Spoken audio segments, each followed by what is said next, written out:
Multiple reports of drone and missile strikes across the West Asia region in recent days.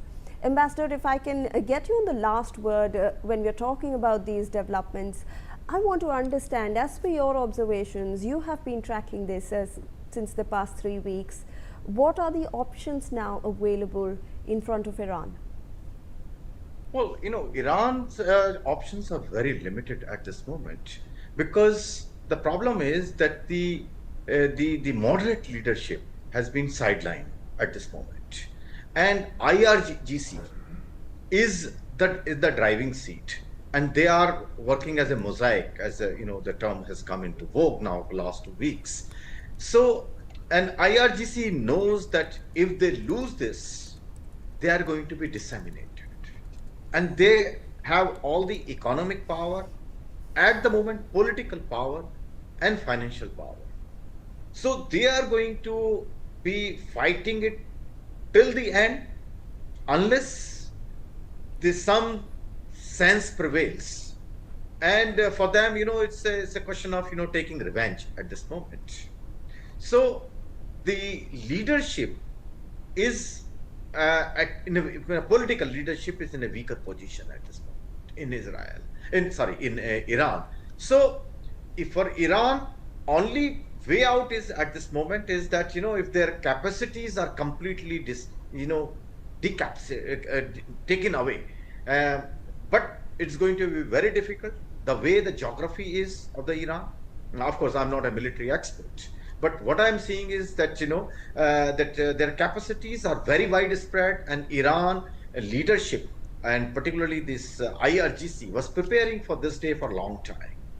So unless US is willing to commit boots on the ground, as they were planning, there seems to be planning that at least this the coast near the Strait of Hormuz, they're planning to neutralize, maybe by bombing. But I think it will be difficult unless they really get the boot on the ground. And Kharg Island, I think that is also going to be a nerve center, is very important for them. So unless President Trump is willing to spend so much of political capital on getting the boot on the ground, because the US public opinion is against it, whatever we say. And even this $200 billion demand, what I am reading is there is a lot of resistance in Congress and Senate to it. So it will not be easy to pass. Ultimately it will pass, but President Trump has to spend a lot of capital on it, political capital. So how long will he be willing to invest in this is going to be a question mark. So there has to be now, you asked me, of course, for the Iran, but as far as the Iran is concerned, their options are limited. They're trying to get as much as possible, but out of it, by showing to the world that, they are again, I'll repeat myself here, that they are very responsible state and they are the victim. But they will need some concessions, which I don't think Israel and US are willing at this moment. All right.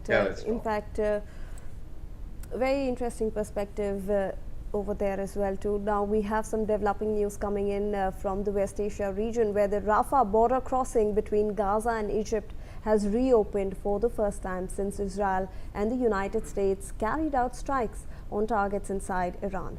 The crossing, a critical lifeline for humanitarian aid and movement in and out of Gaza Strip, had been closed amid the sharp escalation of regional conflict following the joint Israeli and American military action. Egyptian authorities confirmed that the reopening earlier today allowed limited humanitarian convoys and some medical evacuations to resume after days of complete closure. The move comes as tensions remain extremely high across the region, with ongoing concerns about further retaliation and the broader impact on civilian access to essential supplies in Gaza. If I can also get in the last word from Air Commodore on this developing situation. Obviously, we are now, this is good news coming from the Rafah border, where some amount of humanitarian aid has been allowed after days of seeing, closure on that border front. That is also, a conflict zone that has not seen resolution. And obviously the US and Israel are working towards a peace plan on that. That's not worked out, or that's taken a back seat because of this current situation, Air Commodore? What are you thinking about the next phase of the war, and what options this US and Iran have going forward? Yeah, that's right. After October 7th, the Gaza thing, as we all are aware, had a major conflict, and thereafter it had been slowed down. But now, since Lebanon is totally into the picture and Hezbollah is also there, and the ground attacks have also been there, and Israeli army is into Lebanon, southern Lebanon at least, and some of the villages of Israel have been captured by Hezbollah. So those things are the concentration, and that is where all the concentration is. And this place was being neglected, though it is just next to the Egypt border, and that border is closed whenever the situation is slightly complicated, to ensure that there is no problem to Israel from that side, at least during the conflict.